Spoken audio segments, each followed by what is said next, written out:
bugun qurbonlik kunlarida qo'ylar qimmat bo'lgan. Alloh dehqonlarga yoki mana shu mollarni sotadiganlarga insof bersin.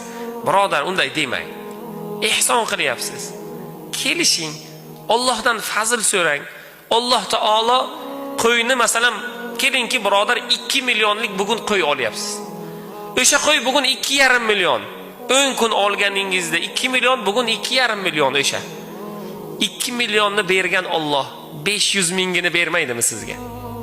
Uni ham beradi, Alloh fazl qilsin. Siz qimmatiga olmoqchi emasmisiz? Birodar, bir oy oldin oling edi. O'zingiz uyda boqing edi. Keyin boqish jarayonlarini ko'rardingiz, qanchalik mashaqqatligini. Mana shu fazl, birodar. Mana shu yaxshilik. İnsonlarga yaxshilikni ravo ko'rish ham fazl. Shuning uchun bu gap bilan men qimmatiga sotib oling, baribir qurbonlik qiling emas, lekin birodar, Alloh taolodan fazilat so'rab bir narsani ilinjimiz bor. Niyat qurbonlik. Bizga qolgan qism